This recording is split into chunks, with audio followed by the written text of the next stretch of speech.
اللہ ہی اللہ کیا کرو، دکھ نہ کسی کو دیا کرو، جو دنیا کا مالک ہے نام اسی کا لیا کرو۔ السلام علیکم ورحمۃ اللہ وبرکاتہ۔ ناظرین، سواگت ہے، استقبال ہے آپ کا viral news live studio Jalgaon, Maharashtra, India میں۔ میں آپ کا میزبان مفتی محمد ہارون ندوی۔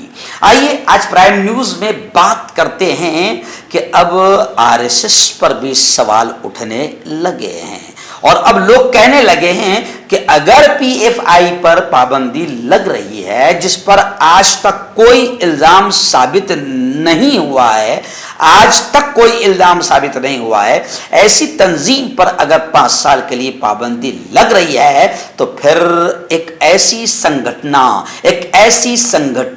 جس کا نام RSS ہے، یا ایسی سنگھٹن جس پر 2 مرتبہ ملک میں بین لگ چکا ہے، یا ایسی سنگھٹن جو لگاتار دنگے، فساد اور نفرتی پھیلانے میں پکڑی گئی ہوئی ہے، تو پھر ایسی سنگھٹن پر آخر پابندی کیوں نہیں؟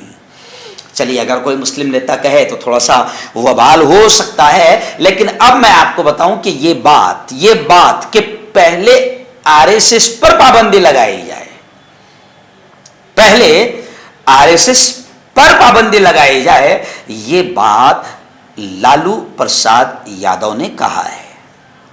یہ بات لالو پرساد یادو نے کہا ہے۔ لالو پرساد یادو نے کہا کہ PFI کی طرح RSS پر بھی پابندی لگنی چاہیے، کیونکہ وہ ہندو مسلمان کا موضوع چھیڑ کر ملک کو تباہ کر رہے ہیں۔ اور ایک بڑی بات انہوں نے یہ بھی کہی کہ اس لیے سب سے پہلے RSS پر پابندی لگنی چاہیے۔ لالو پرساد یادو نے یہ بھی کہا کہ PFI پر پابندی کے بعد ایسی ان تمام سنگھٹنوں پر، تنظیموں پر پابندی لگائی جائے جو نفرت پھیلانے کا کام کرتی ہے، اور ان تمام تنظیموں میں RSS بھی شامل ہے، اس لیے RSS پر سب سے پہلے پابندی لگنی چاہیے۔ آپ جانتے ہیں کہ ابھی فی الحال PFI کا مدعا گرمایا ہوا ہے، اور اب صرف مسلمانوں کی بات، میں نے مسلمانوں کی بات لگاتار 3 دن سے کیا، اور آج کے میں نے میرے آرٹیکل میں بھی صاف طور سے لکھا کہ RSS پر پابندی آخر کب لگیں گی، جو تنظیم کلیئر طور سے 2 مرتبہ بین ہو چکی ہے، جس تنظیم نے مہاتما گاندھی سے لے کر آج تک سارے واقعات آپ پڑھ لو، بہت ساری ملک میں ایسی تنظیمیں ہیں کہ جنہوں نے نفرت، دنگے، آتنک خوب پھیلایا اور پکڑے گئے ہیں، تو پھر ایسے لوگوں پر جن پر 2 مرتبہ پہلے بھی پابندی لگ چکی ہے، تو ان پر پابندی کیوں نہیں؟ RSS کے دفتر اور آفیسز پر چھاپے کب پڑیں گے؟ کب NIA اور ATS اور ED اور CID کو RSS کا دفتر نظر آئے گا؟ اب ایسے سوالات ہر بھارتی کرتا ہوا نظر آ رہا ہے، اور ظاہر بات ہے کہ گودی میڈیا سے تو آپ امید کر ہی نہیں سکتے۔ گودی میڈیا فی الحال ستا کی بیچاری دلالی اور چاٹوکاری میں لگی ہوئی ہے، وہیں سے ریچارج ہوتا ہے، روزی روٹی ملتی ہے۔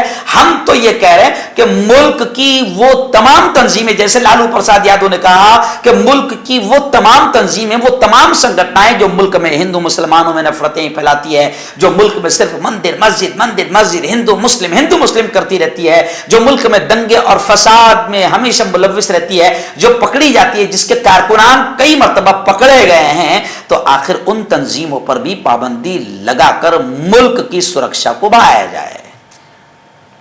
اب RSS گھیرے میں آ رہی ہے۔ بھائی مسلمان کہے گا تو ظاہر بات ہے کہ مرچ لگے گی، لیکن مسلمان بھی کہہ رہے ہیں۔ برق صاحب نے تو کھل کر کہا ہے، آپ جانتے ہیں برق صاحب کون ہے، انہوں نے کھل کر کہا ہے کہ PFI پر پابندی بالکل غلط۔ ایسے ہی CPIM نے کہا کہ پہلے سنگھ پر پابندی لگی، جی ہاں، اور ایسے ہی میں آپ کو کہوں کہ اسد الدین اویسی نے یہ کہا کہ اب PFI پر پابندی لگانے کے بہانے سے ہر مسلم نوجوان کو ٹارگٹ کیا جائے گا، اور یہ بتایا جائے گا کہ اس کے گھر سے PFI کے پمفلٹ نکلے ہیں اور مواد نکلا ہے، کتابیں اور بکس نکلی ہے۔ تو اب اسد الدین اویسی نے بھی خدشہ اور ڈر ظاہر کیا ہے، کہ اب ہر مسلمان کو نشانہ بنا کر اس کے گھر سے، اس کے آفس سے، اس کے مکان سے پی ایف آئی کے پمفلٹ نکالے جائیں گے اور اسے گرفتار کیا جا سکتا ہے۔ وہیں پر میں آپ کو کہوں کہ مدھیہ پردیش کے x C M Kamal Nath کا بھی بڑا بیان ہے۔ انہوں نے کہا کہ ثبوت ہیں جو سخت کارروائی کی جائے۔ ایکچوئل میں پرابلم یہ ہے کہ اٹھایا گیا، ابھی الزام لگے ہیں، ابھی الزام ثابت نہیں ہوئے، اس سے پہلے بھی کبھی ثابت نہیں ہوئے اور ابھی تازہ الزام بھی ثابت نہیں ہوئے ہیں، اور الزام ثابت کیے بنا پابندی لگا دی گئی۔ تو اب ہندو بھائی بھی بول رہے ہیں، کمل ناتھ جی نے کہا کہ ثبوت ہے تو سخت کارروائی کی جائے۔ اس کا دوسرا پہلو یہ ہے کہ ثبوت نہیں ہے یا ثابت نہیں ہو پا رہے تو پھر پابندی کا اعلان کیسے کیا جا رہا ہے؟ اور کمل ناتھ جی نے ایک بڑی بات کہی، انہوں نے کہا ہے کہ دہشت گرد تنظیموں سے وابستہ چاہے وہ کسی کا بھی ہو اس پر پابندی لگائی جائے، سخت کارروائی کی جائے۔ لیکن انہوں نے یہ کہا کہ اور بھی تو بہت ساری ایسی سنگھٹنائیں ہیں جو ملک میں دہشت اور نفرتیں پھیلانے کا کام کر رہی ہے، اس پر کب پابندی لگائی جائے گی؟ اور ایسے انہوں نے ایک سوال اور کیا کہ حکومت اتنے سال سے آخر کیا کر رہی تھی؟ پی ایف آئی آج تو پیدا نہیں ہوئی، یہ کب سے رجسٹرڈ ہے، تو آج تک حکومت کیا کر رہی تھی؟ تو اب سیدھا سوال حکومت کی گھٹیا نیت پر آ رہا ہے کہ 2024 کا الیکشن ہے، یہ سب وہی معاملہ ہے، ورنہ پی ایف آئی تو پہلے سے کام کر رہی نا۔ جب اتنی بڑی دہشت گرد تنظیم تھی تو آخر پہلے پابندی کیوں نہیں لگائی گئی؟ پہلے ان کی انکوائری کیوں نہیں کی گئی؟ تو بہت سارے سوال اس وقت کھڑے ہو رہے ہیں۔ لیکن اسی بیچ میں آپ کو بتاؤں کہ آپ نے ایک کہاوت سنی ہوگی، اس گھر کو آگ لگ گئی گھر کے چراغ سے۔ جی ہاں، تو کچھ میر جعفر اور میر صادق ہمیشہ رہے ہیں، تو کچھ میر جعفر اور میر صادقوں کی بھی خبر آ رہی ہے کہ انہوں نے پی ایف آئی پر پابندی لگانے کو لے کر سواگت کیا، جس میں مسلم راشٹریہ منچ ہے، اور مسلم راشٹریہ منچ سے ویسے بھی کوئی امید نہیں کی جا سکتی تھی کیونکہ وہ آر ایس ایس کی بچہ تنظیم ہے جو مسلمانوں کے جیسا نام ہے۔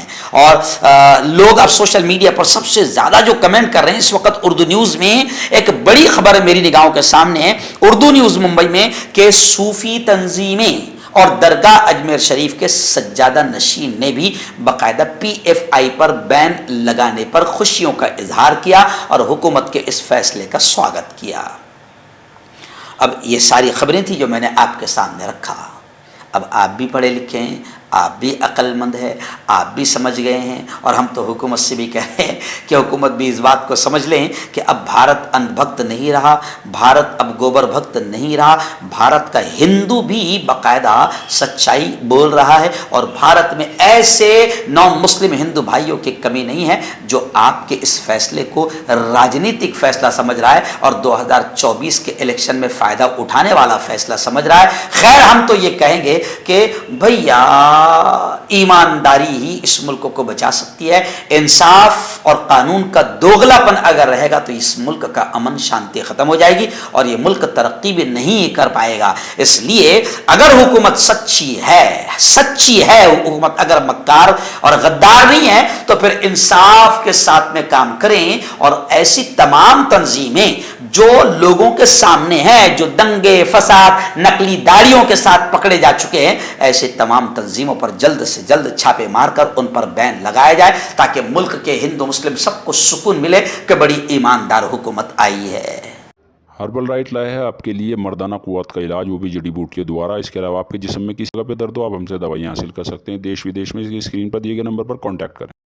دیسی شفا لائے ہیں مرد اور عورتوں کے تمام گپت روگوں کا علاج۔ پہلی خوراک میں حیرت انگیز اثر دیکھیں۔ اگر آپ ہم سے انڈیا اور انڈیا سے باہر دوائیں حاصل کرنا چاہتے ہیں، اسکرین پر دیے گئے نمبر پر کانٹیکٹ کریں۔ Thank you. داد کھاج کھجلی کا جڑ سے علاج ڈاکٹر شیخ ناظم سے کانٹیکٹ کیجیے 8983547069 پر۔ جوڑوں کا درد، پائلس، بواسیر، ایسیڈیٹی، وزن کا کم کرنا، گردوں اور مثانوں کی پتھری، گپت روگ، بالوں کا جھڑنا اور سفید ہونا، ان تمام بیماریوں کے علاج کے لیے ہندوستان آیورویدک سینٹر جلگاؤں۔ جوڑوں کی پرانی سے پرانی لاعلاج تکلیف جیسے گھٹنوں کا درد، پیٹھ اور کمر کا درد، کندھے، گردن اور پیروں میں درد کے لیے سندھی پلس۔ کیوں ہوتا ہے جوڑوں میں درد؟ کیوں رہتی ہے جوڑوں میں جکڑن؟ کیوں ہو جاتی ہے جوڑوں میں سوجن؟ کیوں بن جاتی ہے جوڑوں میں گاٹھ؟ کیوں تھم سی جاتی ہے زندگی؟